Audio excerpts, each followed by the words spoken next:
The alternate universe. The bizarro world.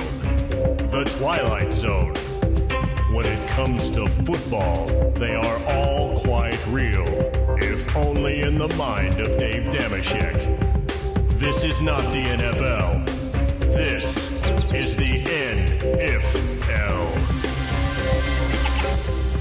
Welcome to another edition of the NFL. We now know that Saints QB Drew Brees spent the 2011 regular season shattering Miami Dolphins legend Dan Marino's record for most passing yards in a season. You may also recall that Brees was this close to signing with the Dolphins himself. But when Miami got spooked about Drew's surgically repaired shoulder, the Saints stepped up, so Brees headed to the Bayou. But what if Brees had gone to Miami?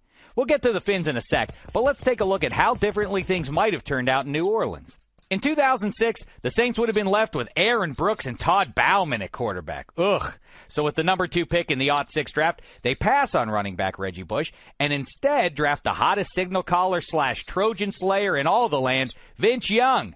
Remember now, the city of New Orleans had just been decimated by Hurricane Katrina the year before. At the time, there were all sorts of rumors that Saints owner Tom Benson was going to relocate the team, possibly as far west as Los Angeles.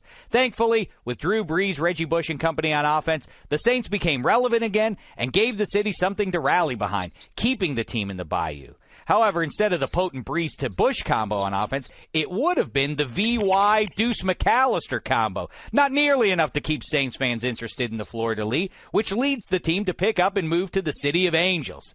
Now, some might say a team called the Los Angeles Saints is an oxymoron, but considering the local basketball team is called the Lakers, in a town with 0 lakes, and the baseball team is named the Dodgers, short for Trolley Dodgers, in a town with no trolleys, the Saints fit right in. Then again, maybe they just decide to call themselves the LA Oxymorons.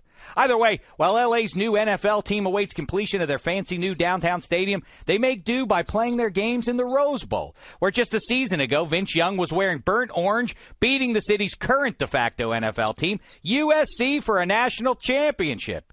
Oh, the conflict. Anywho, back to Brees and the Fins. After signing with Miami, Brees reshapes the previously limp offense. He revitalizes the careers of would-be personifications of mediocrity, guys like Chris Chambers, Marty Booker, Randy McMichael. He even turns Ted Ginn Jr. into a perennial Pro Bowl wide receiver. Well, I think that one goes a little bit too far. Yeah, forget that.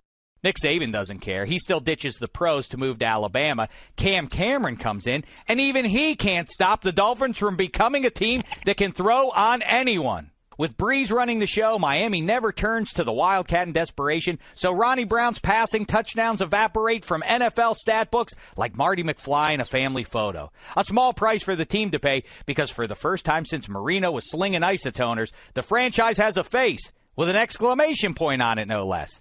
It all goes perfectly. Well, except for the Super Bowl, when Ray Finkel misses the last-second winner. Laces out, Drew. What can you do? Every story doesn't have a happy ending. Either way, that is another edition of the NFL.